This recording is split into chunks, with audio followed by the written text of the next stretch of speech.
Olá, seja muito bem-vindo a mais uma terça-feira do Estudo da Origem, onde vamos falar sobre um assunto que é muito interessante, muito oportuno, que é como a história modifica vidas, como o conto de histórias gera interpretações, geram conhecimentos, geram transformações nas vidas das pessoas, dos nossos pacientes e todos que estão ao nosso redor.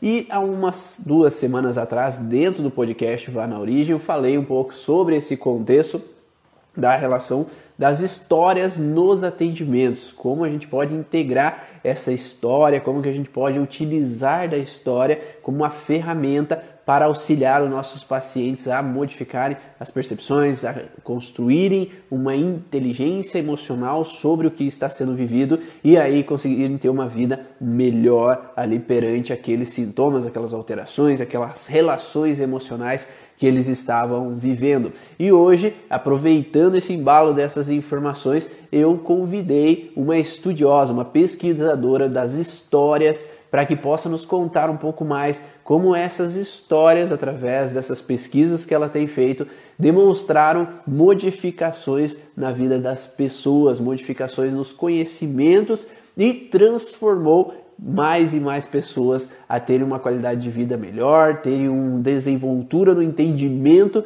sobre a vida, sobre as relações emocionais, sobre as relações afetivas, né? Tanto é que ela fala que uma das principais situações, os principais hormônios liberados dentro do contexto da leitura de histórias é a ocitocina, também a endorfina e a dopamina. Então são hormônios liberados que já são estudados dentro desse processo de leitura. E hoje eu vou convidar ela para que possamos então trocar um pouquinho mais de informações e ela conte um pouco mais sobre o que ela tem encontrado nessas pesquisas. E hoje ela tem feito um outro trabalho que é muito interessante, que é contos de histórias no Instagram.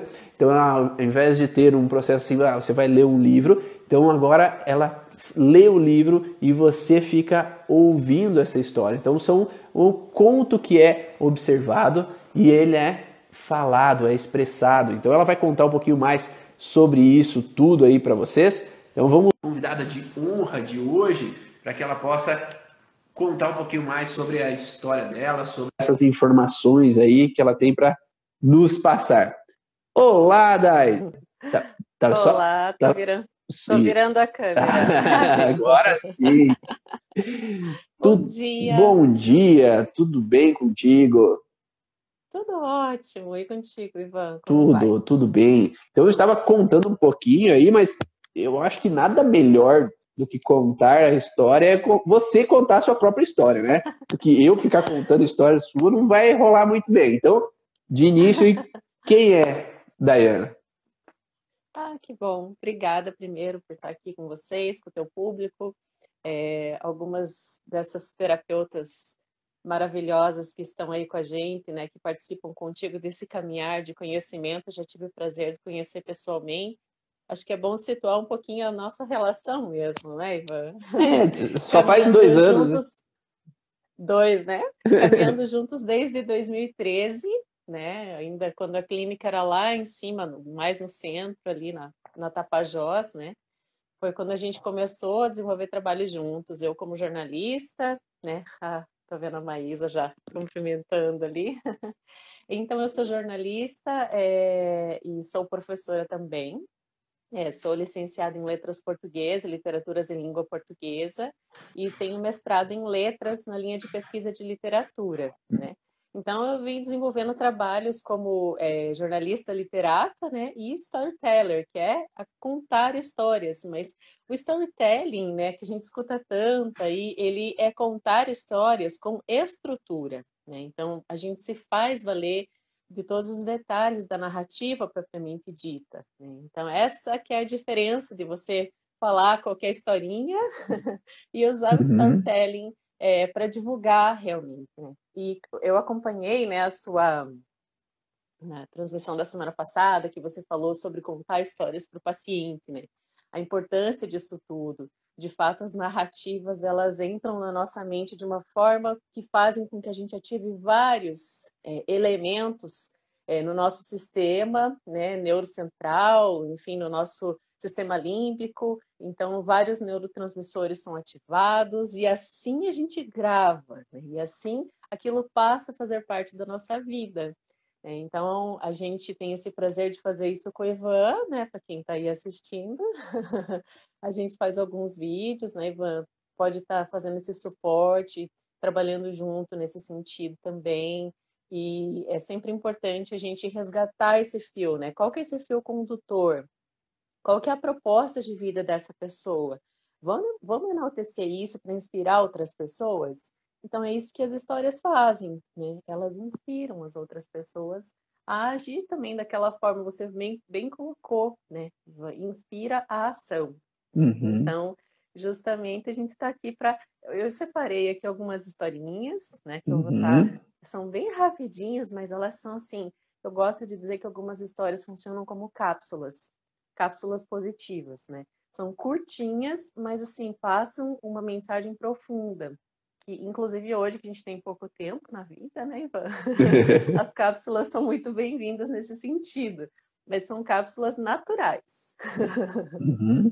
E como eu coloquei lá naquela aula também, e é umas coisas que a gente se enxerga dentro daquela história, né? Então, quando nós vamos Justamente. contar para o paciente mesmo, ou nós vamos expressar sobre a nossa vivência, o que nós passamos no dia, então, dentro do canal do Telegram, eu tendo a contar as histórias do que eu vivi ali naquele dia, para que as pessoas também consigam, às vezes, ter insights, ter informações que elas possam usar no dia a dia delas.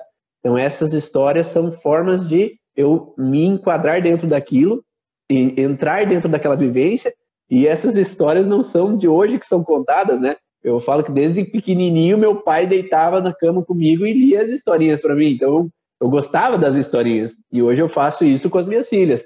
Então, eu deito lá e elas assinam. Lá tem quase uma biblioteca já de livrinhos de criança, né, para que elas possam ter uma escolha de qual que elas querem ler, já estão já tudo repetitivo, né? Então, a gente começou a assinar gibi agora, então para ter essa inclusão da leitura para elas, que eu acho que é extremamente importante para ganhar conhecimento.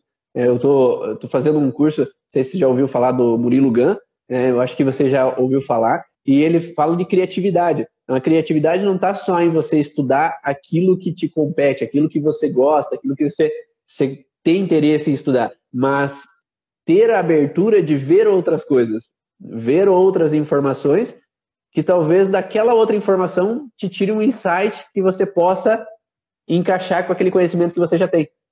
E é assim que foram Verdade. criadas as grandes Mas ciências, né? sabe uma coisa interessante que você falou, né? Que a gente fica repetindo as histórias para as crianças. Para as crianças, a repetição das histórias que a gente adulto diz, ai, de novo esse livro, vou contar de novo, ler de novo.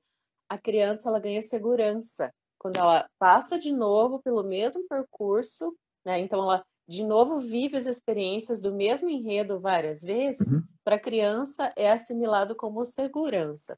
Tem duas áreas no cérebro que a gente aciona, especialmente três, na verdade, que a gente aciona muito quando a gente está ouvindo uma história. Porque um storytelling, ele é a questão do conteúdo aliado à estrutura. Essa estrutura tem o começo, o meio e o fim. Então, a criança está acostumada, e mesmo nós adultos, era uma vez, um dia, e então, e daí vai para o fechamento. Então, era uma vez Uhum. começa, um dia mostra o conflito, e então vai para o desfecho da história. Essas áreas, então, por exemplo, a broca é uma área que aciona a linguagem, né? Uhum. Tudo que a gente assimila de linguagem na vida é condicionado, enfim, estruturado pela broca. E o Wernicke é onde a gente transforma aquilo em conhecimento. E daí, a partir dali, também vem o córtex, que no córtex que você fala tanto, né, Ivan, ele está associado com simbologia também, na nossa vivência, falando de storytelling, né? Cada um estuda as partes da neurociência voltada à sua área, né? Então, falando em storytelling, o córtex, ele aciona os símbolos, as simbologias, as associações. Então, junto com as anteriores, né, de conhecimento e de linguagem, é que a gente faz com que aquilo faça sentido para a nossa vida E o quanto que a gente acionar essas três áreas juntas, ligado à história que a gente está ouvindo, vai refletir no quanto a gente vai lembrar daquela história ou não. Porque quando a gente ouve uma história, e isso é importante, você bem colocou lá na semana passada, quando você conta a história para o paciente na terapia e ele gravar essa sequência, cada parte da história ele vem como um quebra-cabeça, uma pecinha de quebra-cabeça para a gente. Então, o quanto eu prestei atenção e eu assimilei aquela estrutura, associando para a minha vida, eu mais vou ter facilidade para montar aquele quebra-cabeça de novo. Então, é muito comum, às vezes, a pessoa sair da sessão, né, Ivan, já aconteceu comigo, né, eu já fiz algumas sessões com o Ivan, que melhoraram muito a minha vida, inclusive eu vou falar um pouco mais disso daqui a pouco.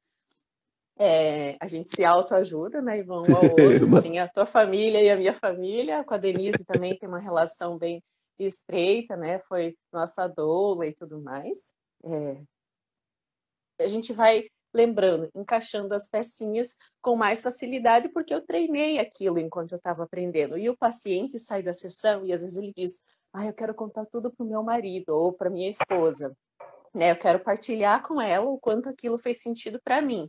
Então, se ele fez essas associações enquanto estava ali recebendo atendimento, em contato com o terapeuta, ele vai conseguir lembrar de muito mais coisa, porque a gente não anota durante a sessão, a gente faz anotações mentais, né? E associa com a expressão. Então, a expressão facial também é bem importante, né? Com a entonação, a expressão facial daquela pessoa com quem eu estou interlocutando, que nesse caso vai ser o meu terapeuta. É tão bom quando a gente passa por um processo, assim, eu falo como paciente agora, né? A gente passa por um processo e se sente transformado, não só durante ele, mas também após ele você pode continuar repercutindo aquilo na sua vida. Não estou falando de contar por aí o que você viveu na sessão. Estou falando daquilo fazer sentido para a sua vida e você promover ali uma transmutação de sentimentos. Então eu sentia isso em relação a ter engolido aquele sapo, mas eu entendi por que eu senti isso e eu vou transmutar esse sentimento em outra coisa, porque essa história fez sentido para mim e eu sei que eu não preciso mais ficar agarrado àquilo, posso seguir adiante, né? Posso continuar a minha narrativa de uma forma diferente. Então, isso é bem legal. Mas lá no passado, estou falando demais já? Ou você quer falar alguma coisa? Não. Eu só quero saber se as pessoas estão conseguindo compreender aí, dar um ok, se estão entendendo bem, se está dando para compreender essas informações, se está fazendo sentido no contexto de observar no paciente, né, esse conhecimento, esse conteúdo, né, que a Dai se apresentou, né, mas eu não me apresentei ainda, né, Dai? Também tem pessoas Se que podem vir do apresenta. teu Instagram. É verdade, mano. Então, ah, Muito bem dito. então, desde 2013, a Dai tem a equipe da Daiane e Lucas, né, que fazem parte, então, da equipe aqui da clínica da Ativa Terapias e, posteriormente, do curso Origens, que vem nos auxiliando dentro do congresso e do curso Origens a fazer essa divulgação desse minha motivação de vida, que também é o processo de transformar vidas. Então, o meu objetivo, como terapeuta, é agora auxiliar outros profissionais da área da saúde a conhecerem um pouco mais sobre a origem emocional dos sintomas e poderem ajudar os seus pacientes tendo resultados mais eficientes desde a primeira sessão, encontrando aí a origem desse sintoma e podendo auxiliar cada vez mais pessoas a ter uma vida melhor. E aí, nós juntos aí fazemos uma equipe que vem trabalhando então com esse contexto de transmitir da melhor forma possível esses conhecimentos, seja por vídeo, por imagem, por áudio, né? Então, de várias maneiras diferentes, para que ocorra, então, essa divulgação desse conhecimento. Então, daí, você falou, então, todo esse processo que você vem estudando, vem buscando, vem as pessoas aí já entenderam bastante essas relações. Você teria alguma coisa a mais a dizer antes de a gente entrar nos textos? Entrar nas... Falhou um pouquinho. Antes de entrar nos contos, para pedir? Isso. Sim. Eu quero só contextualizar que, assim, gente, mistérios da vida e do universo todo foram sempre contados ao redor de uma fogueira, sobre um céu estrelado. Ou seja, as histórias, elas motivavam desde as caçadas, né, lá dos nossos antepassados, no fim de dia ali, se reunir ao redor do fogo para se contar histórias, para se trocar experiências. Então, isso é algo que vem na gente há milhares e milhares de anos, é incontável vezes. Aí vem primeiro, quando a gente começa a trazer para a literatura em si, vem as narrativas orais, né? Esse contar um para o outro, e depois, então, que começou a escrita, e a gente tem essa associação do texto escrito propriamente dito com as histórias. Mas isso tá tão em nós, que é só acordar. Às vezes, dá uma limpadinha no visor, sabe? Que você já vai perceber que você vai conseguir colocar como uma prática diária, né? O storytelling no seu atendimento, com o seu cliente, com o seu paciente, com a sua família. Às vezes vai até ser um pai e uma mãe melhor, porque criança adora história, como o Ivan já bem falou antes ali no nosso início de conversa. Mandei ali no aviãozinho enquanto você estava se apresentando. Bom dia, Cláudia. Temos ali alguns amigos também acessando. Então, nesse contexto, eu falo até que desde a antiga Grécia, lá, quando se fazia os teatros, e no Céu Livre era um conto de história também, que as pessoas gostavam de estar presentes e estar ali nessa troca e se sentindo dentro daqueles atores, né, fazendo parte da vida deles, né? Então, aquelas pessoas visualizavam nos atores o que eles viveram na vida deles, e eu acho que a gente se associa muito com esses personagens. Eu falo que quantas crianças, eu sou igual à Mulher Maravilha, eu sou igual ao Super-Homem, ou eu quero vestir a roupa igual àquele, porque é um personagem que às vezes eu me identifico. E eu acho que não só nesse contexto relacionado a personagens, como também no contexto, por exemplo, quem é da religião católica, por exemplo, aos santos. Então as pessoas não se identificam a qualquer santo específico, mas sim aquele que tem uma vivência que é próxima ao que eu vivo, ao que eu reconheço como ideal, ao que eu reconheço como interessante, né? Então a gente tende a se identificar a histórias específicas, a personagens específicas, baseados na nossa vivência. Eu falo com os pacientes, às vezes, que se eu vivo uma situação de injustiça, se eu olho uma situação na televisão de injustiça, aquilo pode me causar sintomas. Então é uma situação de eu me encaixar virtualmente a uma situação. E aquilo me desencadear uma alteração. E se eu vivo uma situação de dificuldade financeira, ou vivi no passado, eu vou ter cair uma lágrima se eu vir uma reportagem de uma pessoa que está passando dificuldades. Então a gente não se associa a qualquer padrão. A gente tende a se associar àquela pessoa que é como eu fui, ou como meus familiares foram, ou como pessoas queridas minhas viveram de histórias. Então, storytelling, eu acho que tem muito esse contexto de emoção baseado ao me reconhecer na outra pessoa aquilo que eu já vivi. Perfeito, Ivan. É exatamente isso. Eu gosto muito de dizer que, por meio das histórias, a gente experiencia a vida por meio dos personagens. Então, a gente aprende muito, porque tem algumas histórias que são extremamente sofridas, né? E também tem aquelas extremamente felizes. Mas vamos pegar essas sofridas, ou essa que escorreu a lágrima que você falou. Às vezes, eu não preciso sofrer a mesma coisa que o personagem, mas eu experienciei esse sofrimento e aquilo me trouxe experiência para a minha vida. Então, isso é muito, muito relevante, extremamente relevante, e aí que vem o aprendizado da evolução, né? Com tudo isso que você falou dos antepassados, né? E quando aquela lágrima escorre diante de alguma história, é porque aquilo foi acionado mesmo, de fato mexeu com você, e você cultiva aquele aprendizado para ti, né? Eu escolhi, então, Ivan, vou entrar aqui. Deixa eu colocar um outro detalhe que já me veio na cabeça, assim, um gancho, com relação a como nós falamos de história, de a gente se conectar à história. Tem pessoas que às vezes não se percebem ou não notaram, mas tem pessoas que já começaram a notar aquele processo de a gente voltar para o país de origem dos nossos familiares. E tem pessoas que, ao voltar ao país de origem dos familiares, passam mal. Lá tem um mal-estar, tem uma dor específica, tem um incômodo específico. A gente acha que a história é só o que a gente viveu no nosso estado aqui, atual, e esquece que nós temos todo um DNA cheio de conteúdo e informação dos nossos ancestrais, que está dentro da gente, que está lá impregnado dentro da gente. E isso faz com que, ao nós voltarmos para um palácio lá em determinado país, para um local onde houve uma guerra, para um local onde houve um centro de concentração de uma guerra, né? Talvez a gente se conecte com aquele ancestral que viveu aquilo naquele local, ou num local parecido. E aí volta essa sensação, emoção e sentimento daquele ancestral nosso, que é uma dor de cabeça, uma dor no estômago. A minha esposa, a Denise, ela teve uma dor no joelho em Veneza, e ao chegar em Veneza, ela começou a ter uma dor no joelho que ela não sabia de onde que vinha, né? E era um joelho só, específico, e tanto é que nós estávamos rodando Veneza a pé, e de repente, olha que legal, tem o nome das famílias na porta, né? E ela foi, que legal, a única porta que ela foi olhar. Olha que legal, é a minha família. Na única porta que ela foi olhar. Então, e a partir do momento que saímos de Veneza, sumiu a dor no joelho dela.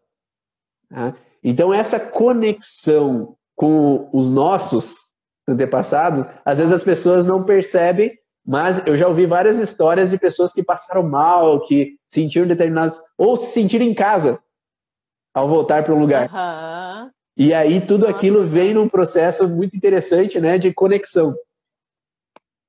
Nossa, isso que você falou é tão perfeito, porque vou agora fazer a correlação com a literatura, tá? Propriamente dito.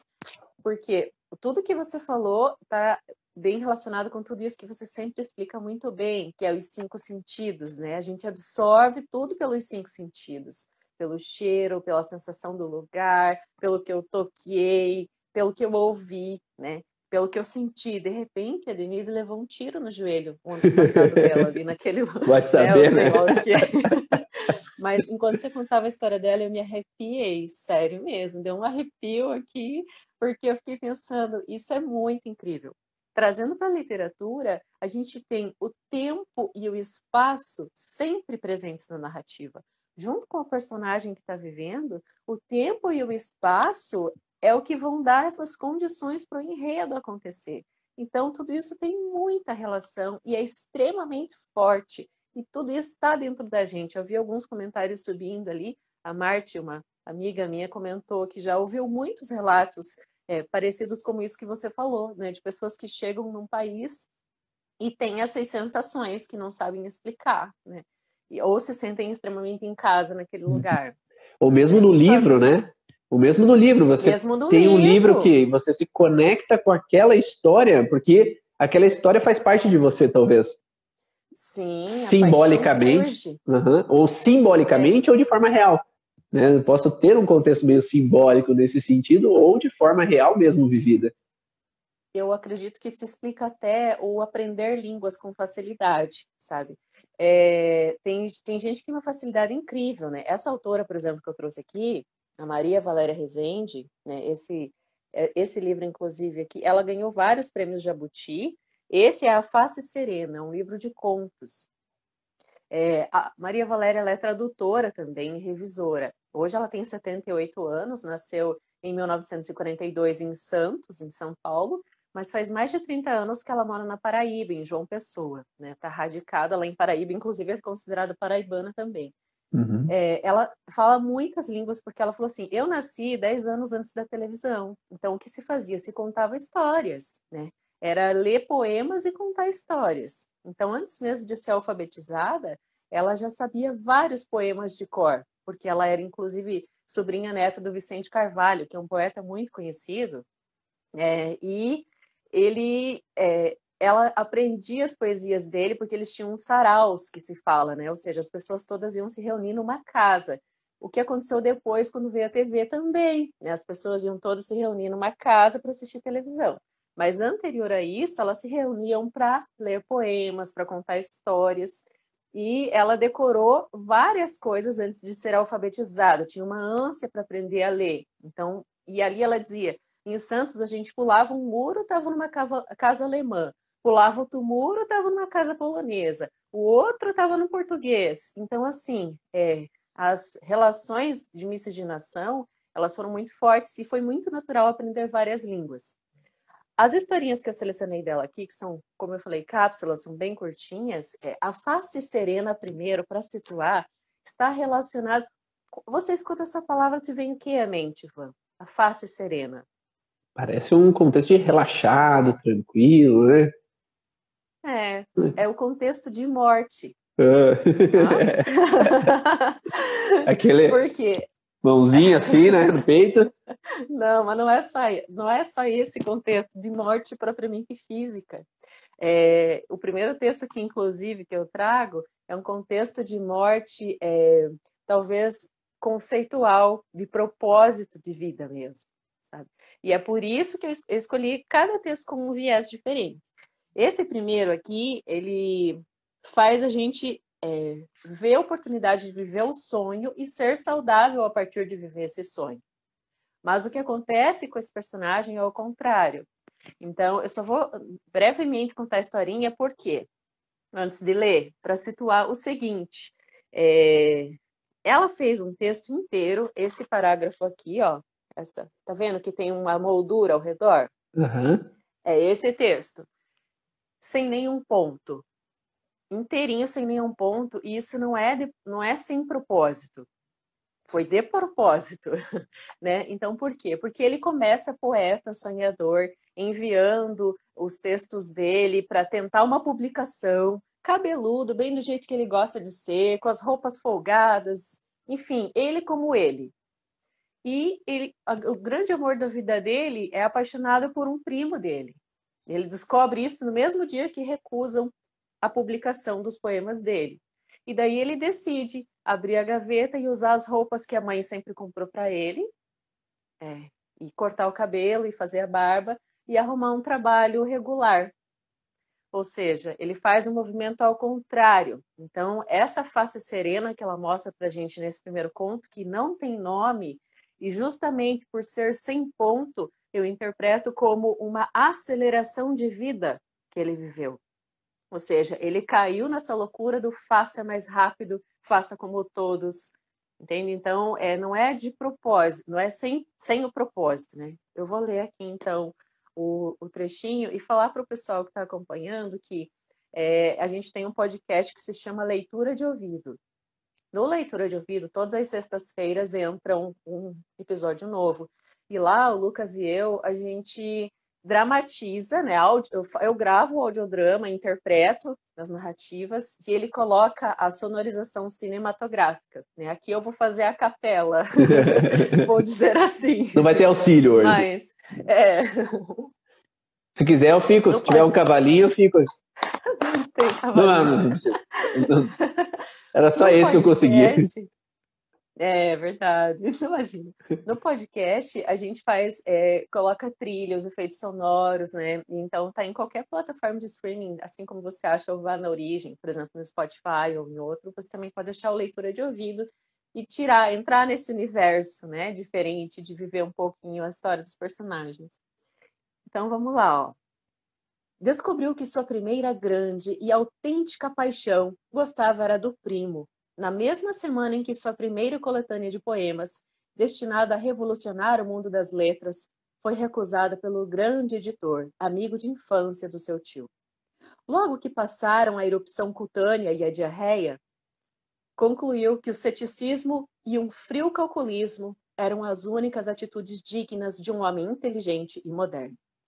Tratou de assoprar para longe qualquer eflúvio lírico que por acaso lhe tivesse ficado revoando à volta da cabeça, e partiu para outra. A família espantou-se quando Hal, o poeta, cortou os cabelos, raspou a barba e bigode, tirou das gavetas as roupas compradas pela mãe e até então desprezadas por ele.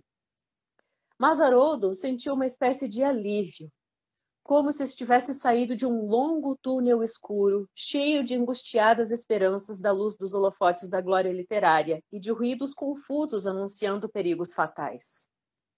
Emergiu para o mormaço do mundo exterior, monocrômico e pachorrento, mas previsível, sem ameaças nem sobressaltos. Instalou-se com surpreendente facilidade na segurança da rotina e em uma semana já namorava firme a gordinha que havia tempo, inutilmente lançando-lhe olhares lânguidos, filha única do vizinho da frente, grande atacadista de materiais de construção. Voltou para o curso de ciências contábeis e tornou-se o genro que a sogra pediu a Deus, a quem o sogro pôde confiar o futuro da filha e da firma. Olha a história.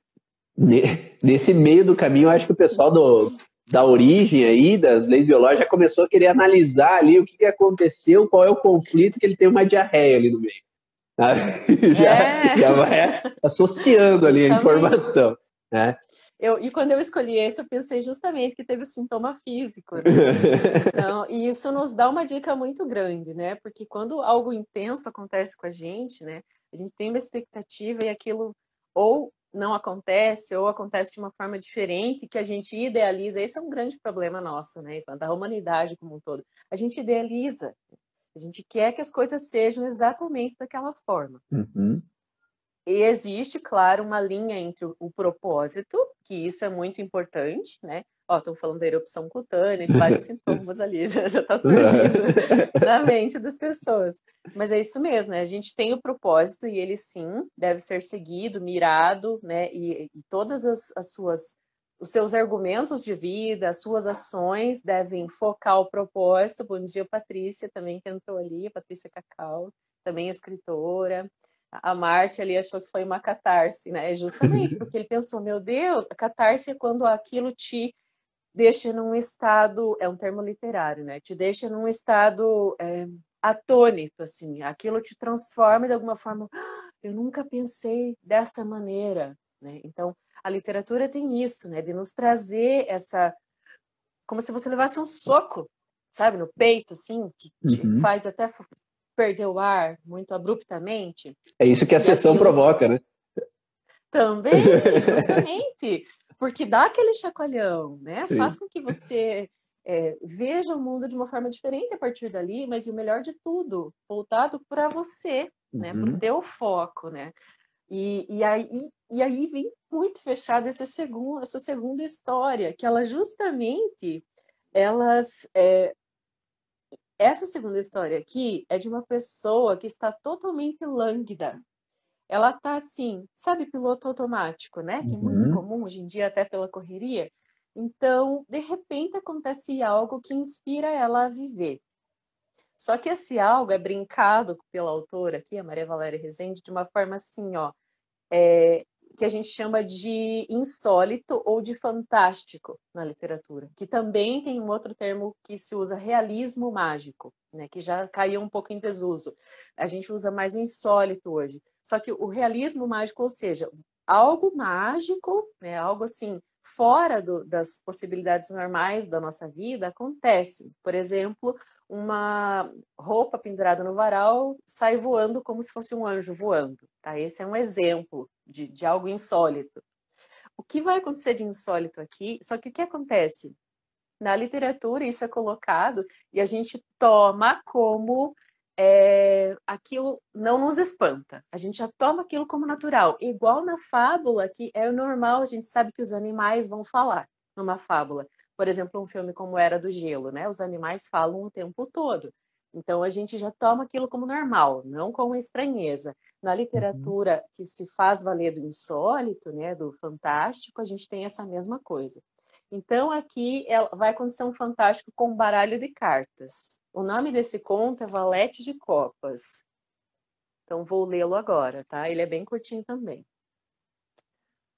Uma noite, quando Bárbara dispôs as cartas para a paciência de todos os serões, à espera do marido que visita clientes até tarde, pareceu-lhe ouvir um psiu, vindo diretamente do tampo da mesa. E então viu que o valete de copas piscando descaradamente para ela. Sacudiu a cabeça para despertar a alucinação, ouviu o ruído da chave na porta, embaralhou depressa as cartas e foi buscar o jantar do marido, que nem se deu conta que ela estava assustada. No dia seguinte, teve certeza. O valete de copas estava vivo e ativo. Concentrou-se, viu olhar bem para ele, com o rabo de olho, e piscar maliciosamente várias vezes, fingindo prestar atenção à dama, ao rei ou a qualquer dois de paus a seu lado. Percebeu que ele começava a falar sem emitir, porém, som nenhum. Dificílimo fazer leitura labial em boca de perfil. Mas ela queria tanto entender que pegou logo o jeito e ficou craque. O valete dizia coisas incríveis, lindas. Agora, ela passa os dias alegre e ansiosa, para que não haja hora extra na secretaria do colégio. A empregada vá embora mais cedo, Valtinho vá direto da faculdade para a balada e o marido Walter nunca mais volte, na esperança de que o valete salte para fora do baralho. Que coisa, hein? Essa aqui é para inspirar. Você sabe que isso não é uma coisa que é tão anormal no mundo das terapias. Não sei se você sabe. Não, pode me falar. Então, assim, não só no mundo das terapias, mas como no mundo religioso, se buscar que salte aos olhos uma informação que eu busco há tanto, é uma coisa não muito difícil de acontecer. No mundo religioso, se busca dentro da Bíblia, você folhear páginas e encontrar uma página aleatória que te diga o que você está vivendo e te mostre um sinal. Existem cartas em terapia que são usadas, às vezes, por alguns terapeutas, que você retira uma carta que te dê insights sobre o que você tem que fazer, qual é o teu direcionamento às tuas escolhas. Então, esse contexto de cartas não é tão anormal no mundo das terapias assim. E elas são usadas com grande frequência por muitos terapeutas. Cartas do tarô, cartas, às vezes, tem um de Christian Flash, que ele fez uma carta também. Hoje em dia tem usado bastante, né? Você vai na livraria e tem uns lugarzinhos com umas caixinhas com cartas, né? Uhum. Que você vai lá e retira uma carta, às vezes com meditação, com conteúdo de meditação para aquele dia, para um conteúdo de atividade para você fazer, e tem essas cartas também que dão um significado simbólico para o que você almeja. Então seria um pouco um contexto quântico, né, de você estar num pensamento e quanticamente você idealiza uma solução e uma resposta. E às vezes uma carta pode vir com uma interpretação que daí você vai criar. Então às vezes a carta pode ter uma imagem e a tua interpretação pode ser totalmente diferente da outra pessoa. Então, por exemplo, você tem o terapeuta e tem o paciente, às vezes o terapeuta pode interpretar de uma forma aquela informação e o paciente interpretar de uma outra forma aquela informação da carta. Como diz a Paula ali, da Metáforas para Sanar, que é de Christian Flash. Tá? Então, existe uma forma de olhar, eu vou até mostrar essas cartas, né? Quem sabe... Você tem aí, ó, vai pegar as cartas, gente. Olha então, as cartas dele, eu tô curiosíssima, essas eu não conheço pessoalmente ainda. Então existem imagens que você vai tirar, né? Mas metaforicamente, né? Você olha uma carta e para você o que ela simboliza. Para outra pessoa, o que ela simboliza, né? Então, essa é só para mim, tá? Só olho eu mesmo. Então, que legal. São formas de você integrar. Representando aquilo que você falou, né? Do texto, a gente pode, às vezes, utilizar isso. Então, nada se cria, tudo se transforma. Então, às vezes, a gente pega informações, como se fala, as séries não tiram histórias por acaso de algum lugar. Então, às vezes, as séries pegam informações do que estão nos estudos da neurociência mais atualizados e, às vezes, criam um pouco mais. E aí, daí, os estudos da neurociência pegam aquilo que eles criaram um pouco mais e agora vão colocar em prática para ver se funciona. Então, eu acho que muito da evolução foi criada através dessa criatividade, dessa busca dos autores buscando informações da ciência e a ciência buscando nas séries, nos conhecimentos, o que podem tirar daquilo e transformar em uma realidade. E isso que a gente vê é um processo de troca, né? Da literatura com o que nós fazemos, e aí a gente pode utilizar essa criatividade para usar no nosso dia a dia. Adoro essas bruxarias. eu vou responder a Ana ali, é leitura de ouvido, o nome do nosso podcast, tá? @leitura de ouvido, a Marte já tá colocando ali. Obrigada, amiga.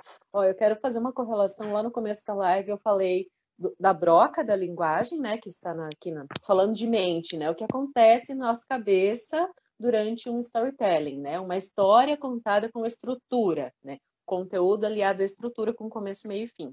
A broca, então, que aciona a linguagem, Wernicke, que a gente faz transformar aquilo em conhecimento, né, propriamente dito, e o córtex, que transforma aquilo em simbologia. Mas, além de tudo isso, eu quero falar necessariamente de 3 neurotransmissores bem importantes para a nossa vida, que eu acho que entra nessa questão aí, ó. Um deles é a dopamina. Então, vou dar um exemplo.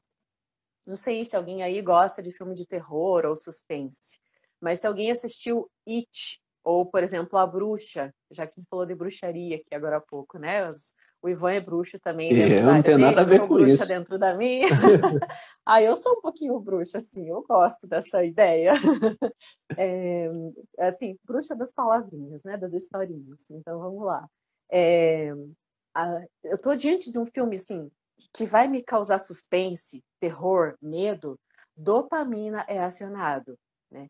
Então, a dopamina, ela é esse neurotransmissor, né? Essas conexões são feitas, o neurotransmissor é o que cumpre a sinapse, né? Então, a gente tem um neurônio, tem outro neurônio e tem um espacinho entre eles, né? O espacinho entre eles é a sinapse. Na língua portuguesa, a gente também tem as sinapses, né? É bem legal que esses termos, eles se correlacionam, né? Então, é algo que vai fazer a ligação entre uma coisa e outra, né? Então, aqui são os neurotransmissores que fazem a ligação. Então, eu tive o medo, eu posso ou ficar paralisado ou sair correndo. Então, a dopamina que faz a gente ter essa sensação. Normalmente, diante de um filme de terror assim, a gente fica paralisado ou a gente dá aquele grito, né? Então, é a dopamina que fez acontecer. Eu tô vendo lá uma cena de família feliz, apaixonante, algo assim que me dá felicidade, é a ocitocina, que é um neurotransmissor gerado a partir daquela história, né? E isso acontece muito na nossa vida. Quando nasce um filho, a gente fica impregnado ao extremo. É legal dizer que a ocitocina ela é tanto um hormônio quanto um neurotransmissor. Então, ela é as duas coisas. Então, como neurotransmissor, é aquele momento que você vê o filme, tipo, rola o beijo que você estava esperando o filme inteiro. Ai, você fica feliz, vibra com o personagem. Um final A feliz. Marte justamente. E daí a gente tem também a questão que as histórias, elas tem gente que adora comédia porque provoca humor na gente, né? Tipo, a gente ri e tal. E quando a gente está dando a risada, vendo a comédia, né? Alguma coisa que nos dá esse prazer, dá alegria, a gente tem ali a questão da endorfina sendo gerada como neurotransmissor, né? Então, na verdade, a gente tem mais de 100 neurotransmissores, eles ainda estão sendo descobertos. Eu citei só esses 3, dando os exemplos de histórias. E daí, quem é fã de Friends, por exemplo, aquele seriado que já acabou há algum tempo, mas eu recentemente assisti tudo de novo, porque adoro. Em Friends, por exemplo, a gente tem, no único episódio, a gente tem muito... tanto a endorfina quanto a ocitocina, porque você dá risada, daí você fica feliz porque as coisas acontecem. Então, às vezes, uma única série, e por isso que a gente vicia em série, né? Uma única série te provoca vários, te deixa assim ligado para tudo isso e te dá essas sensações boas. Então, é legal falar isso também, né? Dessas correlações que as histórias causam na gente, porque deixa a gente mais inteligente, deixa os nossos neurotransmissores, cria vários neurotransmissores que formam essas sinapses entre nossos neurônios, e quando eles fecham esse buraquinho, que é essa sinapse, a partir do neurotransmissor gerado, a gente faz aquela trilha e ali a gente cria uma memória. Por isso que depois que eu saio da sessão, eu consigo contar para o meu marido o que eu vivi lá, o que eu aprendi lá, quando o terapeuta conta a história. Puxando de volta aqui para o nosso assunto do começo. E utilizando dessa informação da ocitocina, a gente tem que saber também que essa empatia que é liberada também nesse contexto social, nesse vínculo ali terapeuta-paciente, ele permite com que haja também essa entrada de informação. se o paciente não se sente à vontade com o terapeuta, por exemplo, na sessão, não tem essa liberação e não tem essa entrada de informação. Porque se eu fui... Ele está mal-humorado, o terapeuta está mal-humorado, falando grosso, brabo ali, o que ele vai falar, eu não quero nem que entre na cabeça. E é isso que a gente atende.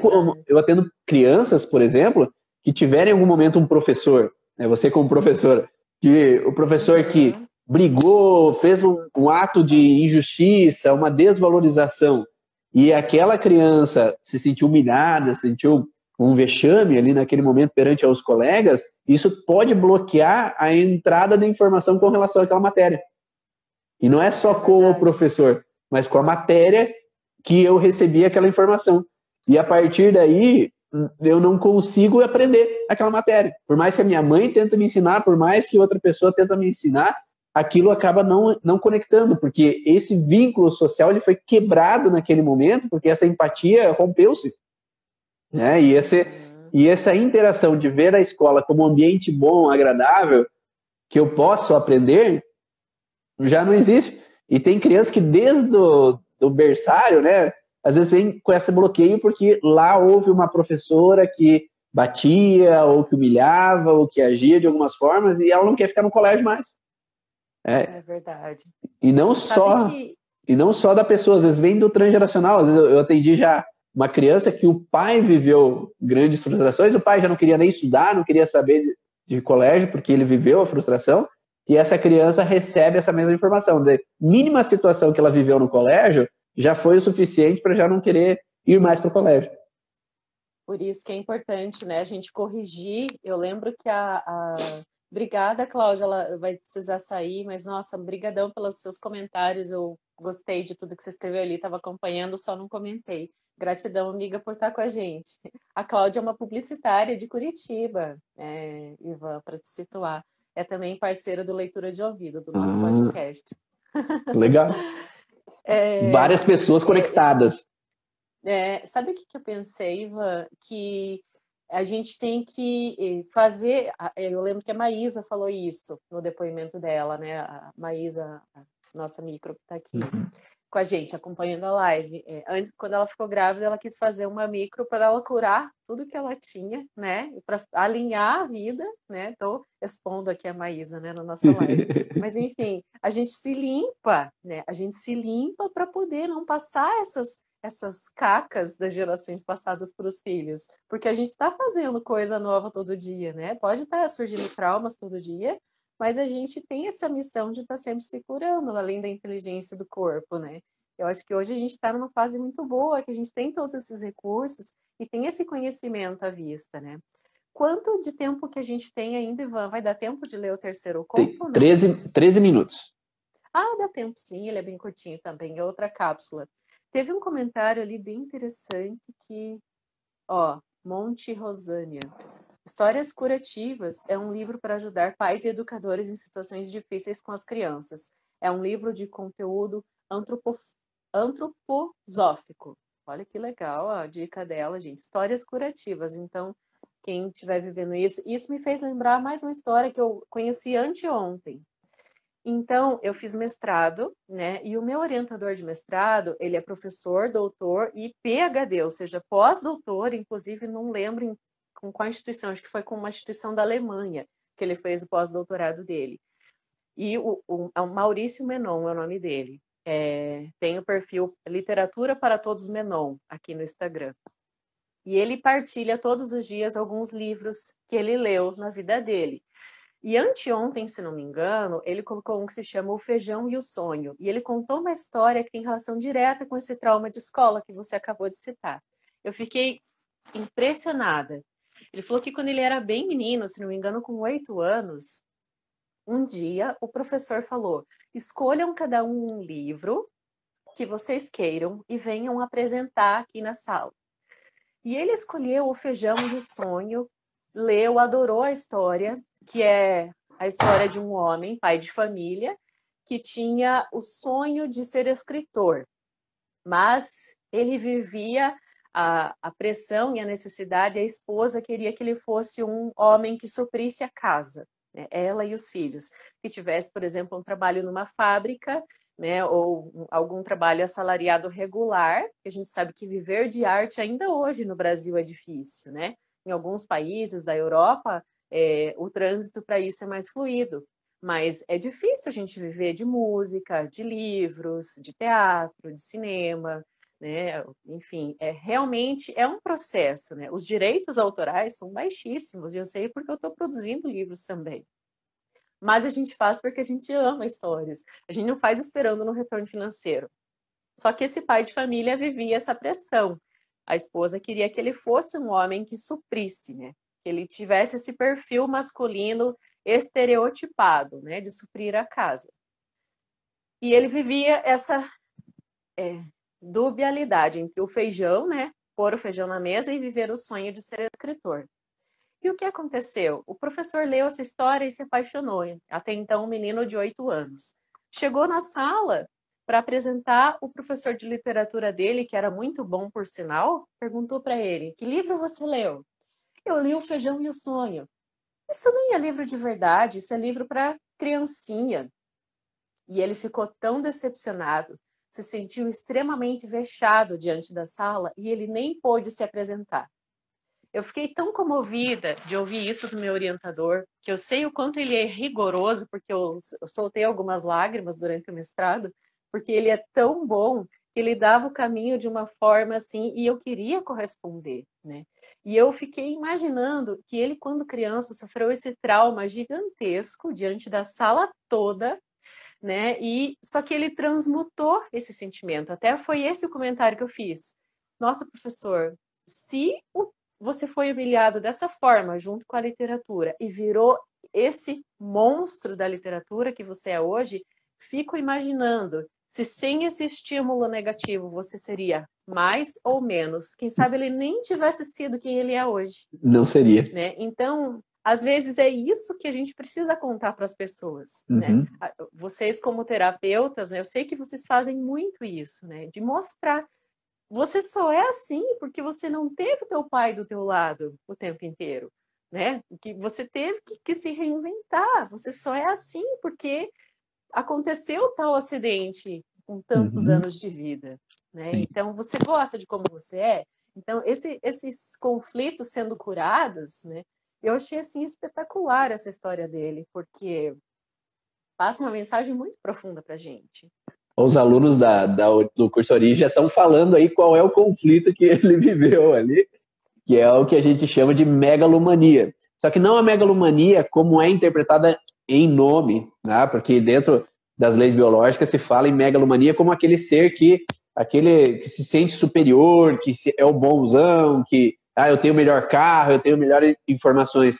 Mas a gente também entra numa constelação que nós chamamos que é mais de um conflito ao mesmo tempo. Quando tem mais de um conflito ao mesmo tempo de desvalorização, a pessoa entra em uma hiperperformance. Então eu fico hiperperformático para provar que eu sou capaz. É como se fosse para suprir aquela desvalorização. Então, ao invés de um conflito só, eu me sinto inferior. Eu me sinto que eu não sou capaz, que eu sou um burro, que eu sou incompetente. Agora eu tenho um segundo conflito, né? Então eu vivi a primeira desvalorização com meu pai me criticando em casa. E agora esse teu professor, ele viveu lá com 8 anos de idade o segundo conflito de desvalorização. E agora com o segundo conflito, ele cria uma hiperperformance intelectual, porque me chamaram 2 vezes de burro. E agora eu tenho que provar que eu sou intelectualmente capaz. Então eu vou fazer e provar baseado naquilo que aconteceu. Então, se ele foi desvalorizado intelectualmente baseado em leitura, ele vai ser especialista no quê? Nessa parte. Se ele fosse desvalorizado com relação ao esporte, ele seria hiperperformático no esporte. Se ele fosse desvalorizado, sei lá, com relação à minha capacidade de desenhar, eu seria um pintor. Então, isso está diretamente ligado à ação e reação, né? A gente tem essa necessidade de reagir, né, em circunstâncias. Eu quero muito ler um comentário da Manu aqui, porque a história do meu professor Maurício, acionou uma memória dela, né? E ela lembrou de algo quando ela tinha 5 anos. Ó. Uma professora do pré rasgou minha tarefa porque eu demorei a terminar a atividade na sala. Isso me marcou tanto. Eu tinha 5 anos. Imagina, gente, uma criança de 5 anos ter a tarefa rasgada. Sim. Claro que marca, né? E tudo isso, eu não sei o que a Manu é hoje, Manu. Conta pra gente o que você é hoje, pra gente ver se encaixa na explicação do Ivan também. Eu, Né? Vai ser difícil ali, porque... eu atendi uma criança, esse tempo atrás, que ela é uma criança, ela é adotiva, né? Então ela foi adotada por uma mãe que já vem desde pequenininha trazendo ela para fazer esse trabalho, né, de entendimento do que passou e um equilíbrio ali. E essa criança no colégio, a professora ficava com raiva de algumas situações, brava com algumas situações, e tinha câmeras no colégio, né? E como tinha câmeras no colégio, a professora chegava no ouvido dela e falava: se você não parar, os teus pais não vão vir te buscar, eles vão te abandonar. Então, ela é adotiva. E a professora falava que ela ia ser abandonada se ela não parasse. Então, isso desencadeou para a criança uma enurese noturna, que é a perda de urina à noite. Começou a voltar a fazer xixi na cama. Porque representou a relação de perda de território, que é essa relação de meu pai e minha mãe não vão voltar. Então, Nossa, imagina. É uma coisa que às vezes a gente não imagina que pode acontecer, mesmo tendo câmeras, tudo em volta. Só que as crianças ficavam todas paralisadas, sem poder dizer aos pais. Só que todas as crianças na sala dela começaram a ter sinais. E por isso que é importante os pais olharem os sinais. O que está diferente? O que está acontecendo diferente? Por que está meio estranho? Por que está assim, assado? Claro, sem paranoia, né? Às vezes algumas mudanças ligeiras são ocasionais, mas às vezes acontecem coisas a mais, né, que precisam ser observadas. Nossa, justamente. E eu queria só fazer um link, não sei se vai dar tempo de eu ler a última história, porque tem duas coisas importantes que eu quero falar. Uma, eu queria que você fizesse justamente essa relação de corpo, mente e espírito, que é isso que a gente vem fazendo, na verdade, a live inteira, mas agora dando os nomes aos bois, né? Então, quando a gente vive uma história e chora, ou sorri, ou se arrepia, a gente tem essas reações do corpo, mas é motivado de algo que vem de dentro.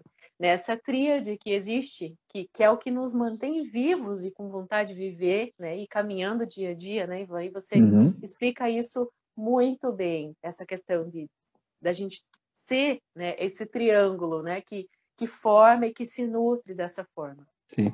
E a Marte colocou ali que tem que mandar a professora para terapia. Sim, ela deveria ir, mas o fato é que às vezes ela acha que a culpada são as crianças, né? Então, às vezes o professor, às vezes aquele professor não entende, não consegue ver essa outra forma. Então, sempre que nós vivemos um conflito, um trauma, a gente grava o contexto relacionado ao psique, que é a forma, a percepção que a gente viveu aquela situação. Ao mesmo tempo, tem uma alteração no órgão e no cérebro. Então, dentro do nosso cérebro, existe uma região específica que ela está relacionada a um centro que controla cada órgão e tecido do corpo. Sendo assim, se eu tenho mal-estar no estômago, existe um centro no cérebro que controla o estômago. Então, essas relações estão diretamente interligadas e baseadas a um psique, que é a emoção vivida naquele momento que eu passei pela situação. Então, se eu vivo uma situação, por exemplo, de contrariedade com uma situação, eu vou ter uma alteração na região cerebral do estômago e no estômago ao mesmo tempo. Então, não que você vai ter uma dor de cabeça ali, mas o estômago vai estar ativado e lá no cérebro o estímulo vai estar sendo emitido. E aí o estômago e o cérebro vão estar alterados. E por isso que você falou ali dos neurotransmissores. Os neurotransmissores, eles não vão ativar em qualquer lugar. Existe uma zona do cérebro específica que controla cada um dos neurotransmissores. Então, ao mesmo tempo que eu tenho uma situação em órgão, eu vou ter uma alteração em cérebro, nos neurotransmissores do cérebro, devido a uma emoção específica. Você falou, tem uma inter-relação ali das pessoas, né? Então, a pessoa estar num contato social, estar num vínculo social, ela vai ativar uma zona do cérebro que está relacionada à ocitocina, que é hipotálamo mais a hipófise, a neurohipófise. Então, essa junção da neurohipófise desencadeia essa alteração, tá? E libera a ocitocina ou deixa de liberar a ocitocina. falamos demais, né, Dai? Agora tá faltando 10 segundos. É só 10 segundos. Então, nossa, então tá, Ivan. Muito obrigada, adorei. Tudo de bom, obrigado por estar presente aqui com a gente. Essa troca foi bem legal mesmo. Espero que, quem sabe, em outro momento nós podemos falar o resto, né? Tchau.